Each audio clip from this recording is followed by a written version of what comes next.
Laporan keuangan adalah hasil proses akuntansi yang digunakan sebagai alat mengomunikasikan data keuangan atau aktivitas perusahaan kepada pihak-pihak yang berkepentingan.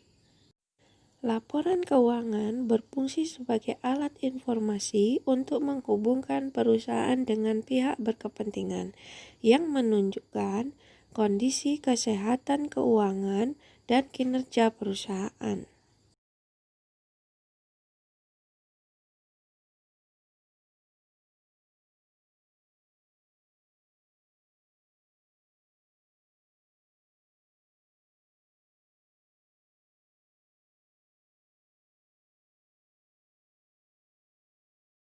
Bahasan kita hari ini adalah laporan keuangan yang berbentuknya sederhana. Dalam akuntansi, produk akhir yang dihasilkan berupa laporan keuangan.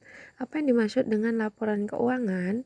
Nah, laporan keuangan adalah hasil proses akuntansi yang digunakan sebagai alat mengomunikasikan data keuangan atau aktivitas perusahaan kepada pihak-pihak yang berkepentingan.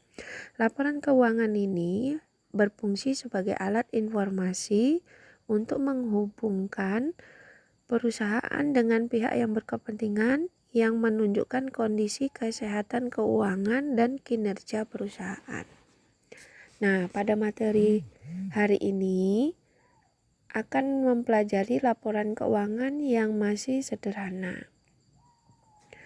Laporan ini biasanya digunakan untuk usaha yang kecil atau perorangan atau firma. Nah, laporan keuangan ini terdiri dari yang poin A, laporan laba rugi, perubahan modal, dan neraca. Nah, laporan laba rugi ini isinya yaitu di mana untuk menyajikan keberhasilan operasional perusahaan selama periode tertentu.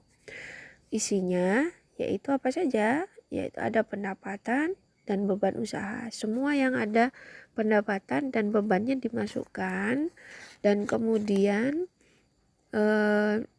dikurangkan. Jika dia laba, maka akan besar pendapatan daripada beban. Maka jika dia rugi, berarti beban lebih besar daripada pendapatan.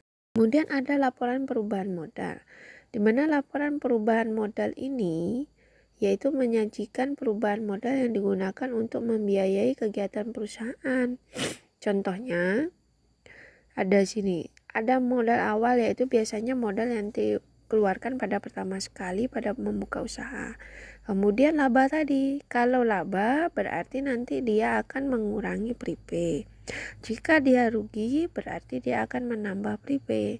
Sehingga kalau jika dia laba berarti menambah modal, nah maka modalnya akan menjadi modal akhir yaitu 159. Jika rugi berarti dia akan mengurangi modal. Kemudian yang ketiga ada neraca. Neraca yaitu melaporkan jumlah seluruh harta, hutang, dan modal kita. Nah, selain dari yang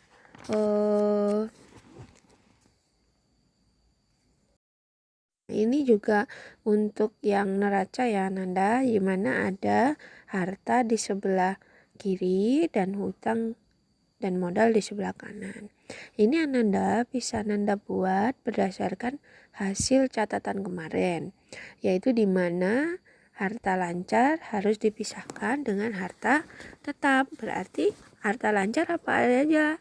Ada kas, piutang, perlengkapan, kemudian harta tetap yaitu peralatan, siap.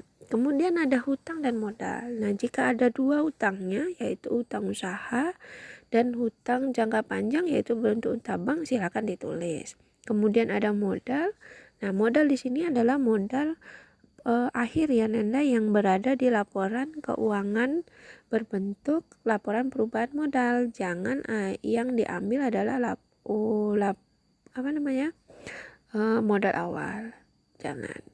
Keseimbangan pada laporan neraca biasanya digambarkan sebagai suatu persamaan dasar akuntansi yang menunjukkan saldo yang tercantum pada sisi kiri dan sisi kanan itu sama atau seimbang. Jika seimbang berarti proses kita benar. Oke, untuk tugasnya itu Ananda buat laporan keuangan dari latihan kita minggu kemarin. Oke, selamat mengerjakan dan Ibu akhiri.